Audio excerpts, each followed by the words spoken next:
The Conservative Democratic Organisation, the CDO, has started leaking. It is badly in need of a plumber. And the leaks, as published by the Daily Telegraph today, are like reading the minutes from a particularly disillusioned Parents' Association meeting, or even reading somebody's report. There's a whole circus lineup: Cleverly, Badenoch, Jenrick, and Tugendhat, and each one has been expertly eviscerated in little pithy WhatsApp messages by their own party members who seem to be auditioning for the next season of The Apprentice, but with even more bitterness, even more phlegm. So James Cleverly, the clown of the pack. I can almost picture him in full makeup, juggling immigration policies while walking on a tightrope of his own making. According to his own party, he's not exactly the brightest bulb in the chandelier. Some have even said he failed in the Home Office, which, quite frankly, sounds like a job requirement these days more than a criticism. How could anybody fail when you compare them with Theresa May? And then there's Kemi Badenoch, who's been labelled a Boris backstabber and accused of being under the dark spell of Michael Gove. Well, I don't know quite what that is, or where you could you possibly bottle that, or put it in little packets and smoke it? The dark spell of Michael Gove, coming to a cinema near you. Apparently, she's one nation too many, as CDO members would rather she didn't exist in any nation at all. Poor Kemi. Rumour has it that she's being thrust down members' throats, which I imagine is a bit like having to swallow a Brussels sprout that you didn't ask for. Robert Jenrick, on the other hand, evokes little more than a collective Tory sigh. Does nothing for me, one member lamented, as if Jenrick were a disappointing cup of tea. The general vibe? About as inspiring as a Tuesday afternoon rain shower.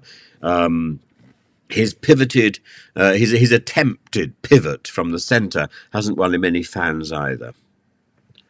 Conservative members aren't worried he'll compromise so much as he'll stretch the party all the way to irrelevance. Tom Tugendhat, Mr. Moderate and Remainer, he's too much of a moderate in the same way lukewarm tea is too much of a beverage.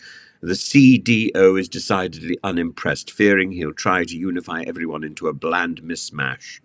Tugendhat's effort to bring together left and right Tory wings is described as one good speech and that wasn't it.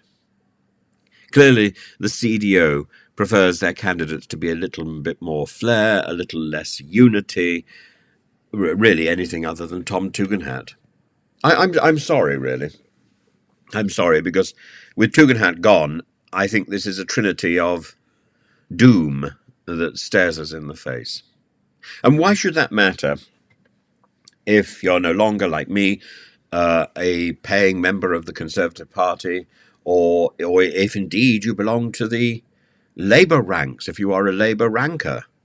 Well, it matters because this is His Majesty's loyal opposition, and this should be a competent organisation, and led by these three jokers.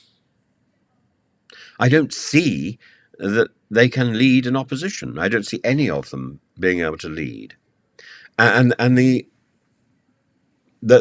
bigger worry is that they will lead the opposition down the path towards Reform UK and give the key to number 10, potentially, to Mr. Farage. This is the way we are going. I think this was inevitable from the very beginning.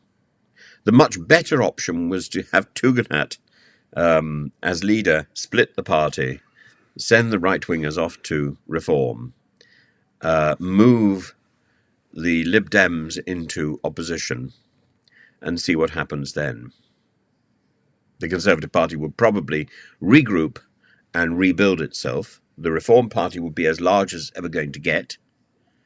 And it would then be a toss-up whether we were going to get the Liberal Party back in power, or whether we're going to see a reinvigorated centre ground Conservative Party. As it is, people will tire of the Labour Party in its present form, and they will look around for an alternative. That alternative could well be Farage.